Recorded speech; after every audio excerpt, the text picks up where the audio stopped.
Eastern Cape has seen an escalation of child-targeted crimes, from abductions to school-linked violence.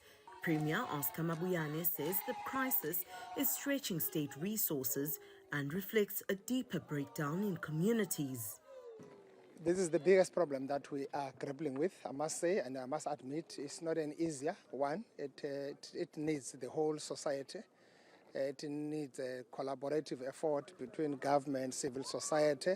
It needs families to take also full responsibility of what is also happening out there.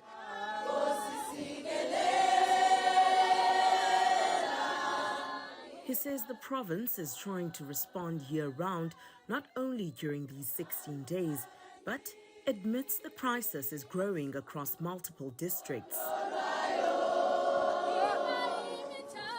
Yes, we are working. We are not waiting for this day, the 25th of November, the International Day. So we are always working right across the year. Nowhere is this crisis felt more intensely than in the Nelson Mandela Bay. In KwaNobuhle, 19-year-old Sinothando Malinga and 17-year-old Ibanati Peter disappeared earlier this year.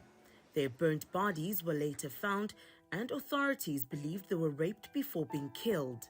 In the northern areas, the murder of 12-year-old Michelle Ambral left an entire community shattered. Her father remembers the moment the community found her. Terrible news awaiting us when we were found that she was actually laying in a community. Members had found her and said to us that there's a child laying in the bushy area and we must come see. It looks like it is our child. Oh, it was very scary. You can imagine yourself, because to find out it's your child that was laying in the bush, actually murdered, and I don't want to actually say the word, but she was also being raped also, and you can find yourself how terrified we were. Actually, we cannot come through with the terms at the moment right now, but we find a way to work through it and come to make actually easy peace with it. But like I tell you, that it won't take a time to heal this wound that we have. Even universities meant to be safe learning environments have seen students fall through the cracks. At Nelson Mandela University, student leaders say institutional responses often come too late. We have a lot of issues here, and as a off-campus leader, I've seen them also. And the problem is that our res managers, even the institution itself, it does not take these things into context, because even now we had a student commit suicide due to the fact that her perpetrator is still allowed to be on campus. And the only thing that they do is that they send us emails, they say, oh, sorry, we're going to work on it, but there's no work actually being done. In the northern areas, grassroots workers say gender-based violence is now outpacing gang violence, something once unthinkable in these neighborhoods. Gender-based violence is very high in the northern areas. It even overcoming the rate of gangsterism. So you get now, there's an increase of spiking of water, of young children being raped, young children getting killed, 8 to 12 years old getting killed. So it is really a reality. And we as Bloemendal, our stance is that we need to make awareness. We need to tell the people, don't be silent. You can come out and speak. Researchers say the violence is not random. It is rooted in inequality, patriarchy, fear, and the way society normalizes abuse, even in how the media frames these cases. When we look at trends, and what contributes, and we look at all of these things today, especially because we term one of these as like spectacle cases, the few cases that make it to the media. So in my research, I try to study the language that the media uses.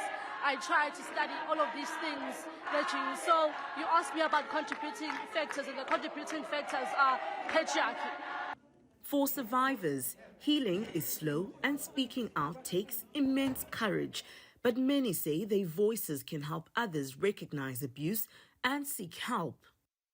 That was a very traumatic experience. I wear the scars on my forehead. I got a cut in my eye, broken coccyx, almost drowned in bathwater, and I've survived it now 23 years. But the emotional scars inside heals with time. And thanks to God above and all the earth angels around me, I'm super grateful to be alive and be a light and shine my love into other people who I can see are hiding the symptoms of abuse at home.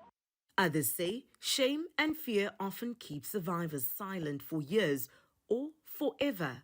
I was sexually assaulted in 2016, so it's quite some time ago. But I would say that I personally never came forward with my story because of the perception I have of what society would end up saying, or the idea that they wouldn't believe me or I didn't have evidence, you know. But what I truly want to do is I want to encourage people that are going through similar circumstances, particularly in this time. We're all painfully aware of what gender-based violence is now, and we need to encourage the next person to speak up and to share what it is that they have gone through.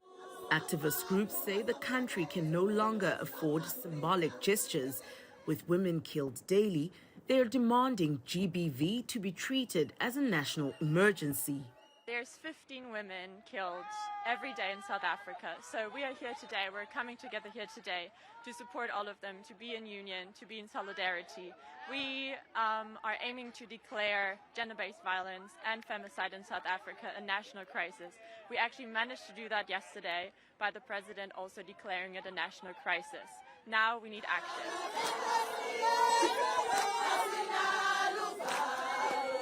As South Africa observes the 16 days of activism, those affected serve as a reminder of the work still needed to ensure safer homes, safer schools, and safer neighborhoods.